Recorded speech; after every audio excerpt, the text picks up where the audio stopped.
খুচরা যন্ত্রাংশ তৈরির মিলরাইট শপ। এখানে রয়েছে ২৯টি হালকা ভারী মেশিন, যার প্রায় সবগুলোই বন্ধ পড়ে থাকায় মাকড়সা জাল বেঁধেছে, জমেছে ময়লার স্তূপ। যন্ত্রাংশ তৈরির অন্যতম দুটি প্রোডাকশন ও টুল রুম শপ। এখানে মোট ১৪২টি মেশিন থাকলেও কোনো মতে চালু রয়েছে ৩৮টি। সৈয়দপুর রেলওয়ে কারখানায় এখনো চলছে মান্ধাত্তার আমলের মেশিনারিজ দিয়ে যন্ত্রাংশ তৈরির কাজ। মালবাহী ওয়াগন ও যাত্রীবাহী কোচ মিলিয়ে প্রতি মাসে মোট ৮০টি সংস্কার কাজ সুষ্ঠুভাবে পরিচালনার জন্য প্রয়োজন ভারী যন্ত্রাংশের পাশাপাশি হালকা যন্ত্রাংশ।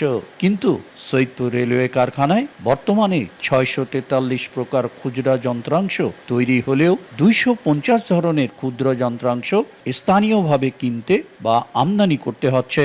আমাদের রেল বহরে এখন নতুন নতুন কোচ সংযোজন হচ্ছে, আধুনিক কোচ সংযোজন হচ্ছে, সেখানে আসলে আধুনিক মেশিনের খুবই প্রয়োজন। 10 জনের কাজ দেখা যাচ্ছে যে 2 জন দিয়ে করতে হচ্ছে, তাতে করে আমাদের উপর অনেক প্রেশার পড়তেছে। 30টা মেশিন রয়েছে, যার মধ্যে 8 থেকে 10টি সচল রয়েছে। যন্ত্রাংশ যদি তৈরির আরো আমরা সুযোগ পাই, তাহলে আমার মনে হয় না যে 2-1টা যেটা বাইরে থেকে আনা লাগে সেটা আর আনা লাগবে না। কারখানার কর্তৃপক্ষ বলছে, চরম জনবল সংকট ও প্রয়োজনীয় কাঁচামাল না পাওয়া ও সিএনসি টাইপ মেশিন না থাকায় বাধ্য হয়ে প্রয়োজন মেটাতে স্থানীয়ভাবে টেন্ডারের মাধ্যমে খুচরা যন্ত্রাংশ কিনতে হচ্ছে। র মেটেরিয়ালস কালেকশন করে একটা ফাইনাল প্রোডাক্ট উৎপাদন, এটিও অনেক একটা কঠিন সাধ্য বিষয়।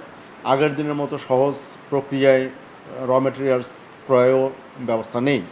সব মিলিয়ে কারখানায় উৎপাদন ধরে রাখা আসলে অনেক ডিফিকাল্ট জব। আমরা আমাদের সাধ্যমতো তারপর চেষ্টা করে যাচ্ছি। সৈয়দপুর রেলওয়ে কারখানা কেন্দ্রে সরকারের একটি প্রকল্প হাতে নিয়েছে। এই প্রজেক্টের মধ্যে কারখানা আধুনিকায়ন এবং এই উৎপাদন সক্ষমতা বৃদ্ধিকল্পে যে সকল মেশিনপত্রের দরকার আছে সেগুলো সংস্থানের প্রকল্পে রাখা আছে। সৈয়দপুর রেলওয়ে কারখানায় বর্তমানে 1 থেকে 20 বছর বয়সের 82টি, 20 থেকে 25 বছরের 207টি ও 50 বছরের ঊর্ধ্বে 482টি মেশিন রয়েছে, যার বিপরীতে লোকবল রয়েছে 201 জন। শাকির হোসেন বাদল, সময় সংবাদ, নীলফামারী।